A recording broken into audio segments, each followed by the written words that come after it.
Mungkin gue beruntung. In a way gue beruntung. Gue teman main gue dari awal nggak semua lah ya. Cuman ada beberapa yang kayak cuek aja ngomong kayak, lo latihan skill di panggung gitu. Oh, lo pernah begitu? Pernah gitu. Pernah juga. Berapa banyak komentar buruk tentang lo di panggung? Sangat banyak. Sangat banyak. Sangat banyak. Wah. Sampai sekarang pun juga masih ada. Iya.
Halo guys, welcome back to my podcast bersama gue Alvin Wiryanata. Kali ini gue kedatangan tamu istimewa. Ya, istimewa banget deh. Kenapa gue bilang istimewa banget? Karena banyak informasi dan banyak cerita yang kita bisa dapat dan pelajari dan bisa menjadi inspirasi buat kita semua. Udah, nggak usah panjang lebar lagi, gue kenalin ke lu pada. Langsung saja Robert Mulia Raharja. Yeah. Hello. Iya. What's up guys? Iya, semuanya begini, ada yang begini gitu ya. Oke, lo begitu ya. Oke. Guys, dia udah main ya guys. Lo liatin tuh. Jadi dia begini. Jadi jangan berharap banyak lah guys. Take. Iya, udah. Jadi kita ngobrolin yang selain percintaan ya guys. Boleh juga sih percintaan gua. Percintaan yang dulu gitu. Oke. Jangan. Oke. Baik. Oke guys, gue akan bertanya sama dia, pengalaman dia, pendidikan dia, bagaimana bisa menjadi contoh buat kita semua. Gue juga mau belajar banyak, apa sih yang dia udah laluin, kok bisa bermain sampai sebegitu enaknya gitu. Nah kalau buat gue, dia itu John Scofield-nya Indonesia. Buat gue, nggak tahu buat yang lain. Kalau Anda boleh search aja John Scofield, gimana? Ya lu boleh search lah. Lu search di YouTube ya, John Scofield. Dia pemain gitar yang luar biasa. Dia dosen ya? Kepala sekolah apa dosen ya? Scofield? Iya. Enggak, dia banyak main. Cuman dia dulu kuliah musik di Berkeley. Kuliah. Oh, oke. Wait no. Ralat dia sekarang ngajar di NYU ya, gue baru ingat. Sekarang baru kayak berapa tahun terakhir. Oke guys, sekarang lo dulu gimana? Kuliah lo musik atau kuliah yang lain dulu, boleh diceritain nggak dengan singkat? Singkat aja Bert. Singkat. Ya. Enggak, gue langsung kuliah musik sih. Lo langsung kuliah musik? Ya, agak jarang sih kayaknya buat generasi gue, I guess, atau generasi manapun di Indonesia. Tapi jadi in that sense gue beruntung, jadi gue langsung kuliah, maksudnya lulus SMA, kuliah musik. Kuliah musik di mana? Di Berklee College of Music di Boston. Oke. Lo S1 ya? S1. Terus S2 ada? Terus jeda berapa tahun, and then gue S2, tapi bukan musik sih. Oke. I guess agak-agak nyerempet musik, cuman sisi lain dari musik.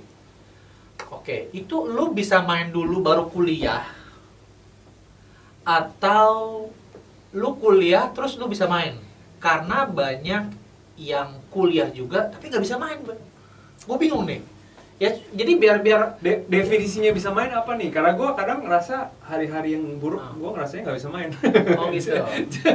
Jadi, lah kan, ya gini lah. Banyak orang mau kuliah gitu ya. Sebelum kuliah aja, gue ngelihat kok ini mainnya berantakan, hancur gitu. Begitu dia berharap dengan kuliah adalah solusinya gitu. Betul ya, maksud gue supaya yang dengar podcast kita ini ngerti, jangan sampai salah kaprah. Iya. Salah langkah bahkan gitu. Jadi akhirnya kuliahnya buang duit, tapi it's a very good point sih. Gue juga in a way gue juga ngerasa gitu juga sih. Gue termasuk yang nyemplung dalam persepsi itu bahwa kayak dengan gue kuliah musik, otomatis gue core gue jadinya enak mainnya. Bagus relatif lah, enak kan mutlak ya. Kalau enak tuh mutlak, bagus relatif. Betul. itu sih gue jujur gue juga sempet gue termasuk yang mindsetnya kayak gitu waktu itu. And then ya kemudian pas gue balik, and then gue melihat realitanya kan kayak yang kayaknya kalau gue mau main enak tuh cerita beda cerita lagi nih gitu. Ya Gue maksudnya tanpa gue mengecilkan apa yang gue pelajarin waktu kuliah ya. Maksudnya sebagian besar yang gue tahu ya gue pelajarin waktu gue kuliah dan itu valuable juga gitu. Cuman itu nggak otomatis langsung bikin lo mainnya enak gitu maksud gue. Kira-kira kayak gitu. Lu tau dari mana di suatu titik bahwa lu mainnya ngerasa bahwa dirinya enak gitu? Tergantung hari aja kalau gue. Tergantung hari. Atau tergantung yang ngajak siapa? Kalau udah nggak ada yang ngajak udah dah. Berarti gua jelek banget ini. Iya, mungkin kalau mungkin definisi main enak buat gua kali ya. Oke. Definisi main enak buat gua adalah ketika gua bisa mendengarkan teman bermain gua dengan baik. Tapi artinya itu kayak bukan mendengarkan, kedengaran ya, cuman kayak nyimak actually ya? listening, nyimak, merespon gitu kan apa yang temen main gua mainin gitu kan. Dan nggak overplay sih kalau gua rasa itu. Tapi I guess ini case by case ya, setiap orang beda-beda. Cuman tendensi gua kayak gitu. Kalau gua lagi merasa gua mainnya enak, gua nyadar gua nggak overplay gitu kan. Gua main yang appropriate, yang pada tempatnya gitu. Yang memang nge-serve momennya gitu. Jadi buat lo akrobatik nggak penting ya dalam musik? Enggak. Tapi kan di Indonesia lo nggak laku kalau nggak akrobatik. Iya makanya gue nggak tahu. Makanya nggak tahu laku. Ya karena kan orang kita kan maunya kan yang apa perlu tapping pakai lidah kalau atau dengan kecepatan tertentu atau kan gitu. Lo ya itu ada pasarnya lah menurut gue. Ya maksud lo nggak tertarik untuk ke situ atau lo gimana? Enggak. Sekarang sih gue nggak tertarik ya. Maksudnya pas muda ya, of course ada lah. Maksudnya kan lo nggak mau kalah gitu kan? Iya kan, ya lo pasti ada perasaan gitu, wajar sih menurut gue. Cuman kan pada akhirnya kalau kasus gue ngeliat aja kemampuan dan interest gue aja apa gitu. Satu, kemampuan gue nggak nyampe nih gue tapping ngebut kayak Yngwie Malmsteen. Kedua, memang gue nggak musically gue nggak kesana gitu. Interest gue nggak kesana, jadi agak susah juga ya mau maksain ya. Kayak teknik gue mepet gitu kan pas-pasan, and then gue nggak interested juga gitu. Gimana mau majunya gitu kan. Jadi akhirnya kayak ya ujung-ujungnya milih aja sih kalau buat gue. Jadi guys, sementara dia ngomong begitu, di suatu sisi ada banyak orang yang kayak mau seperti dia gitu kan. Makanya gue juga bingung nih. Di suatu informasi. Gue juga bingung. Iya, karena mungkin memang lo orangnya lebih tenang, jadi membingungkan, jadi misteri gitu. Iya. Makanya jangan ngomongin soal percintaan, kelar dia memang udah punya ya udah gitu guys, jadi nggak usah pikirin ke situ. Ya, terus menurut lo nih orang yang mau kuliah musik ini silakan, lo anjurkan atau enggak? Kalau lagi COVID gini enggak sih. Ya maksudnya di luar dari karena gini, nggak gue anjurkan karena menurut gue main thing yang lo dapetin ketika kuliah, ini konteksnya 2020 ya, di mana informasi lo bisa dapetin di mana-mana aja termasuk channelnya Alvin. Yang belum bisa digantikan gitulah ibaratnya dari informasi di YouTube segala macam adalah sebenarnya komunitasnya. And then komunitas yang membuat lo satu ada pressure juga untuk latihan lebih banyak, and then lo ada someone or some group of people that you look up to gitu kan, mentor. Menurut gue itu penting sih, terutama mentor ya, menurut gue itu penting. Lo I think ya musik dan in general it's good to have someone yang bisa ngebimbing lo gitu kan. Di case gue sih berguna banget, maksudnya semua guru-guru gue tuh gue rasa selain ilmu yang mereka turunin tuh juga gimana mereka ngasih example kan, cara dia mempelajari sesuatu, cara dia bermain, cara dia interact dengan orang lain gitu kan. Nah hal-hal itu yang menurut gue valuable lah dari sekolah musik. Ya kan Yang nggak lo mesti nggak bisa- sekolah musik, Bro. Kan nggak mesti dong. Kok lu bisa aja nggak datang jam session ke tempat Betul. orang-orang yang mungkin Betul. bagus ya. Cuman mungkin bedanya kalau lo sekolah musik, ini konteksnya sekolah musik yang lo tatap muka datang ya. Iya, iya, iya. Bedanya kan lo udah kesaring dong otomatis ya kan. Oke. Ini assuming sekolah musiknya bagus ya. Iya, oke. Lo kesaring nih, lo masuk ke sebuah komunitas dengan segala effort dan biaya yang lo keluarkan, tapi lo pasti lo dapet group of people yang interestnya sama, level of playingnya mirip-mirip, Iya. ya kan? Dengan guru yang oke gitu kan, mentor-mentor yang oke gitu. Jadi lo ngebeli sebenarnya si komunitasnya menurut gue ya. Oke. Simply kayak gitu sih kalau gue ngeliat. Terus gimana dengan menurut lo nih, dengan orang-orang yang memang mungkin sekolahnya sama juga di tempat lo sekolah, tapi kok mainnya gak enak-enak gitu misalnya? Apa komentar lo? Iya. Karena lo orangnya tenang ya. Kalau menurut gue sih Robert ini orangnya tenang, jadi nggak kelihatan dia ambisius sebetulnya. Emang lo ada ambisius gak sih? Lumayan lah, lumayan. Pasti ada lah yang mau gue capai, selalu ada. Ada. Nggak, maksudnya kan orang kan punya goal, Bert. Cuman maksud gue nggak semua orang ambisius untuk mencapai goalnya. Misalnya ambisius, katakanlah begini, lo ngeliat pemain gitaris bagus sedikit aja, lo ngerasa bahwa aduh, gue musik kayak gini, apa sih ini? Rese nih. Tapi menurut gue tuh beda loh. Menurut gue sih beda antara ambisius, lo pengen mencapai sesuatu, sama Nggak mau kalah. kalau itu kan nggak mau kalah ya. Iya. Jadi kayak Tapi ambisius juga, Bert. Jadi maksudnya tapi gini, kayak gue ngeliat orang jago. Ini proses of course ya. Iya. Dari awal gue gini, cuman Iya. gue berusaha untuk nggak bikin itu gue down gitu kan. Justru Oke. jadi oh ya dia bisa gini. Maybe the question is, should I try to do the same, atau justru gue try to do something yang mengkontras dari dia gitu kan? Yang dia nggak bisa gitu kan? Dia nggak bisa gitu Oke, kan? betul. Karena pasti ada gitu. Betul. Gitu sih, maksudnya jadi gue nggak jadikan itu jadi beban gitulah ya, ngelihat kayak orang-orang yang jago-jago gitu. Justru jadi inspirasi atau kayak mungkin jadi hint kayak oh berarti gue arahnya ke sini nih gitu kan. Gue lihat banyak orang mainnya ke sini, mungkin either gue ikutin, tapi kalau ikutin mungkin kebanyakan gue ngerti kan maksudnya? Paham. Jadi kayak gitu. Kalau karena menurut gue semua pasti ada tempatnya gitu. Bener kayak sih. Dunia tuh cukup luas gitu. Yoi. Lo nggak perlu ngerempel di satu tempat gitu. Iya. You can be yourself in different. Betul. Makanya kita mesti banyak bergaul kali ya. Jadi kita jadi tahu macam-macam orang. Kalau kita bergaul sama orang ambisius yang nggak mau kalah, repot. Kita juga jadi kayak begitu entar. Iya. Dunia jazz kan sempit. Iya, exactly. Lihat pianisnya itu lagi. Ya kan kayak kemarin kan kita ada jam di sini, pianisnya ada 8 pianis ngumpul. Ngomongin apa kok cewek? Tapi lu jadi piano. pianis emang pusing di Indonesia banyak banget. Banyak banget kan? Bagus semua gitu Iya ya. kan, Kayak, maksudnya. gila. Makanya color Pressure apa sih. sih gitu, ya kan? Kalau lihat ada apa kebiasaannya orang beda-beda ya. Maksudnya colornya apa sih sebetulnya yang mau gue capai? Itu sama ini karya ya Bert ya. Oh iya, boleh jelasin nggak? Lo kan Doara nih. Apa sih musik lo itu sebetulnya? Doara itu apa?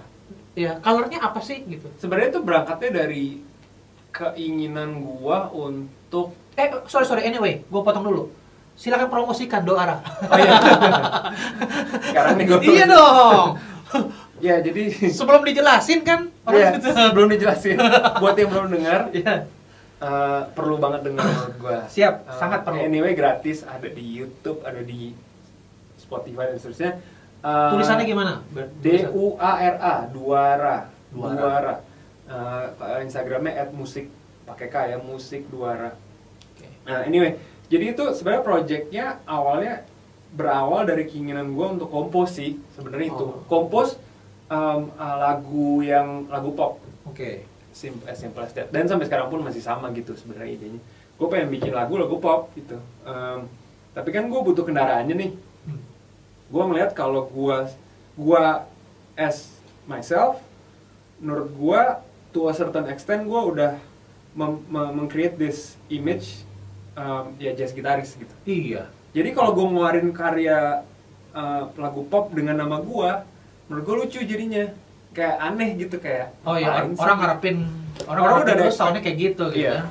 Seberapa pun 5 atau 10 orang yang ngikutin karya gue gitu kan, ketika gue ngeluarin ini mungkin kayak kok nggak nyambung gitu kan. Jadi gue ngerasa gue butuh kayak vehicle baru lah gitu untuk untuk mengekspres keinginan gue itu.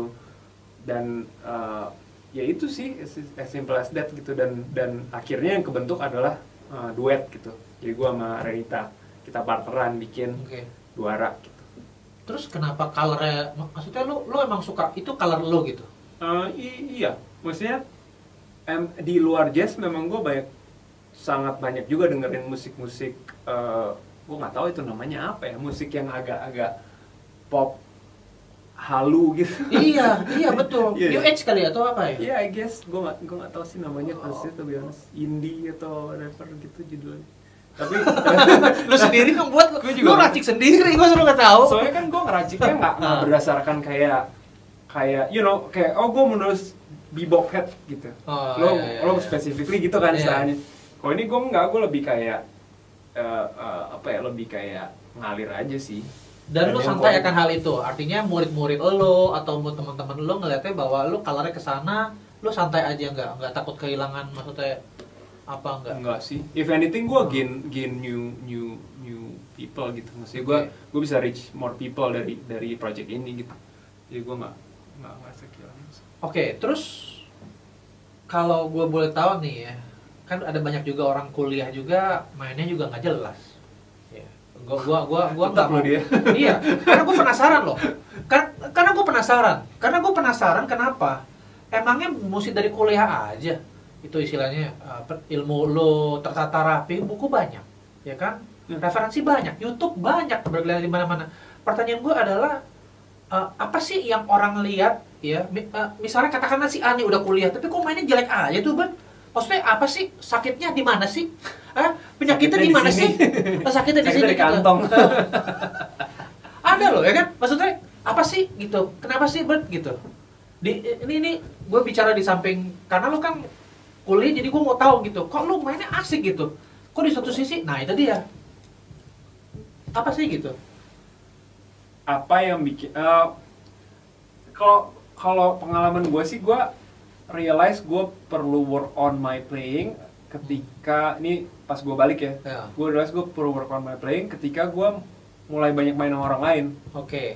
Right? Karena kan jadi kan lo udah banyak juga tuh si A main, tuh gak enak juga. Ngejam juga ada banyak. Katakanlah si A lah. Mungkin nggak ada yang bilangin dia kali.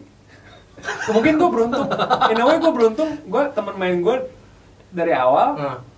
Nggak semua lah ya. Cuman ada beberapa yang kayak cuek aja ngomong kayak, lo latihan skill di panggung gitu.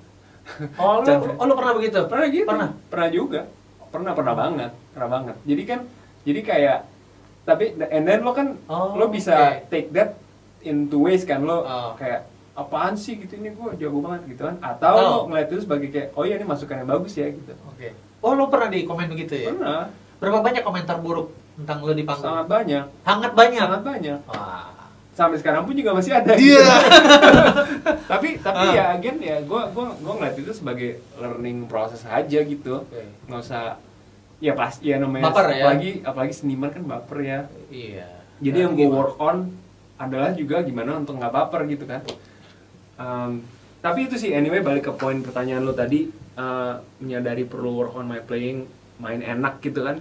Ya ketika gue lebih banyak main sama orang sih. The more I play with people, gue dapet feedback gitulah. Oh gue mungkin ngisinya gini. Tapi orang kan butuh resep, Bert.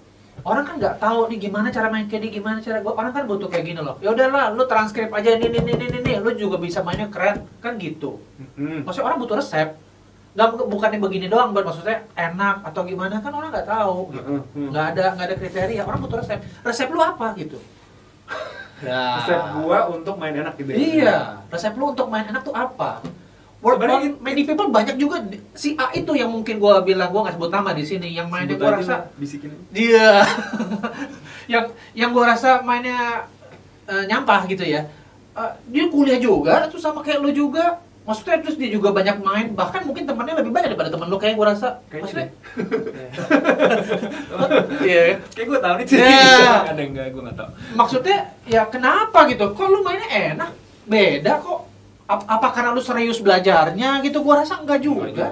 Kayak mungkin ya sebenarnya tadi gua udah agak ngejawab sedikit sih. Kalau buat gua main enak itu ketika gua gue dalam kayak the right mindset dengerin. Jadi gue merespon, mungkin simpelnya gitu. Gue merespon apa yang temen gue mainin.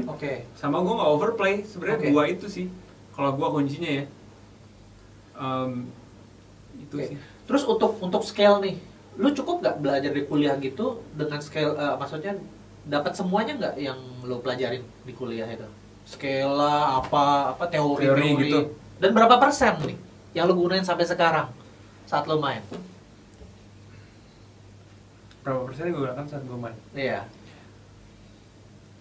Kayaknya itu lebih kalau buat gue ya, teori lebih kepake ketika gue kayak bikin aransemen atau kompos. Iya. Tapi kalau main tuh sebisa mungkin gue kayak gue nggak mau mikir gitu. Kalau once gue mikir jadinya kayak orang latihan gitu kan. Iya. Dan mungkin itu juga salah satu faktor yang bikin kedengarannya nggak enak gitu.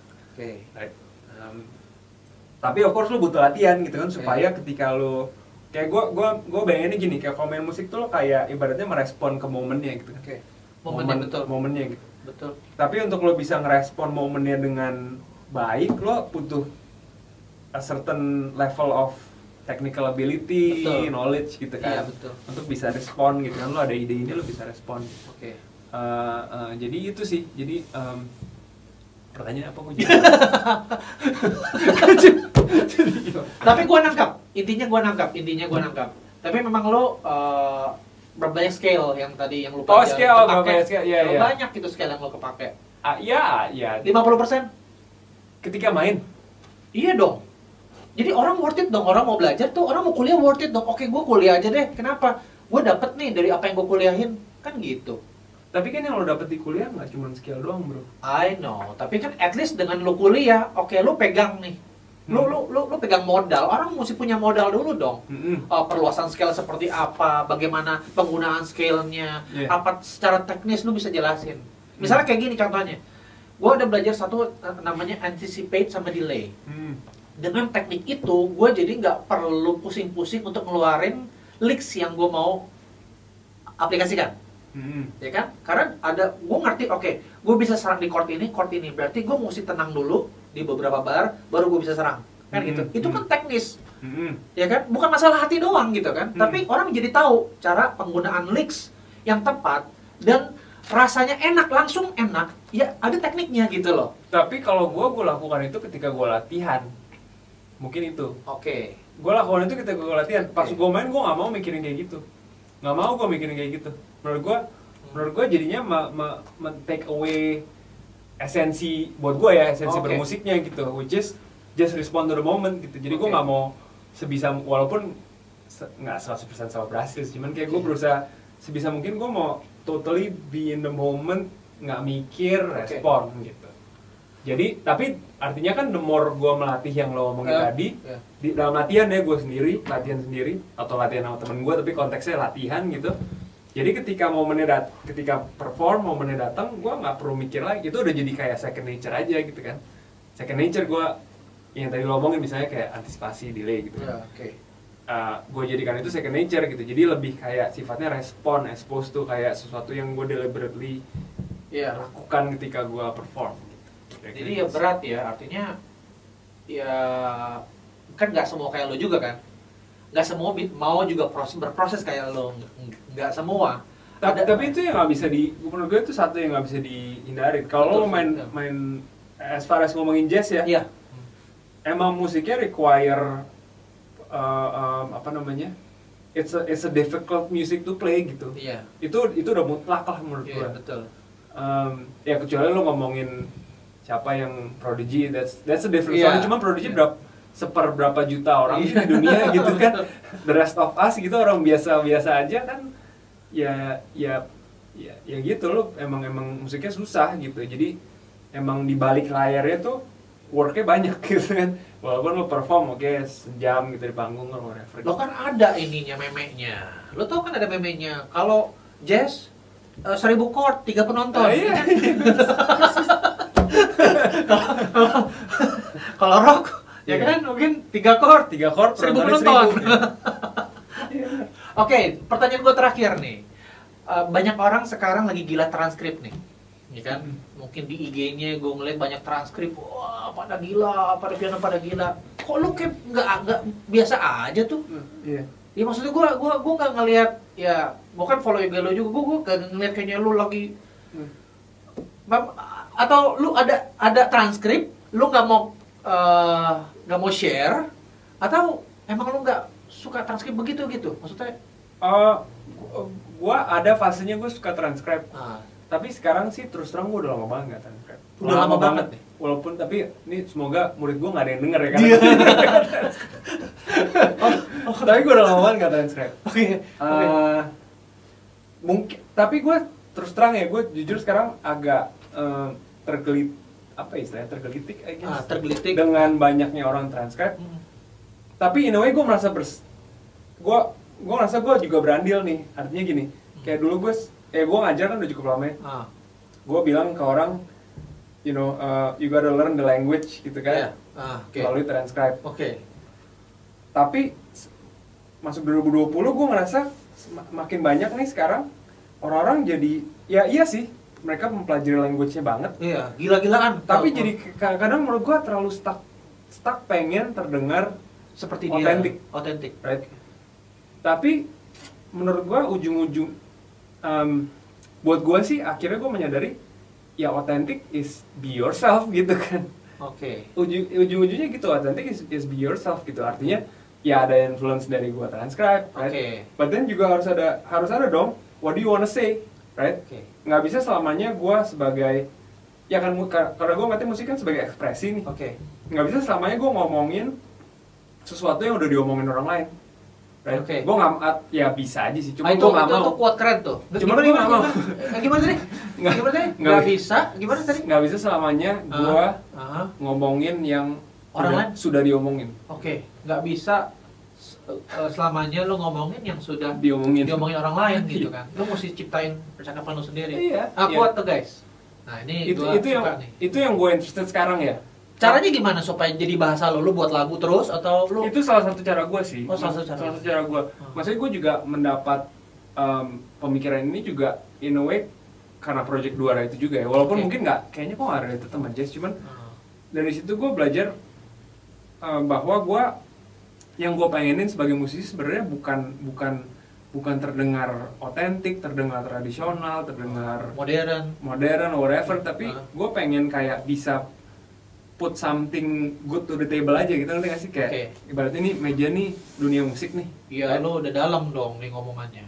Iya dalam. Cuman gue pengen put something to the table yang kayak orang bisa nikmati. Authentically gue gitu, ngerti gak sih? Yang menurut gue nggak bisa gue capai dengan gue transcribe dan gue mainin licks gitu. Jadi ini seru nih, karena beberapa podcast gue yang sebelumnya juga ada orang yang memang terdengar ambisius juga sih, tapi ada orang yang nyantai gitu. Makanya nih pembelajaran buat kita semua ya guys, buat yang nonton podcast gue, pembelajaran buat gue juga. Ya kita mesti be you ya, supaya nggak capek ya ngikutin orang lain ya. Capek kok. tapi gue inilah, gue ada satu nih satu pendapat gue yang menurut gue kayak penting nih. Jadi kayaknya kalau ngomongin kuliah musik, kayaknya lebih bagus bisa main dulu deh. Itu gue setuju. Iya, jangan nggak bisa main, nggak bisa apa-apa, tiba-tiba berpikir bahwa ya lu boleh aja berpikir dengan kuliah musik lu jadi bisa main, boleh aja. Tapi sebelumnya kudu bisa main dulu. Itu setuju sih. Ya kan? Setuju banget sih. Kalau nggak, waduh gila. Lu nggak bisa main, lu nggak bisa jalan tuh, tiba-tiba lu diceramahin cara jalan terus. Nggak appropriate gitu jadi. Iya. Jadi sampai di sono lu calang-calang terima informasi terus lu nggak tahu mau diapain gitu kan. Oke, guys, seru banget percakapan gue dengan Mr. Robert. Mudah-mudahan menjadi informasi buat kita semua. Gue mesti udahin karena masih seru waktu ya. Iya. Tapi it's okay. Nanti kita akan terima banyak informasi kok. Kita belajar banyak banget ya. Dan gue sangat suka pembelajaran kita hari ini. Dan gue suka juga dengan karakter Robert yang cool gitu, tenang aja gitu. Ya, jadi gue pikir gue mesti perlu belajar juga dari dia gitu kan. Oke, guys, jangan lupa like, comment, subscribe, and share. Dan gue berharap pembelajaran ini, informasi ini berguna buat kita semua. Thank you.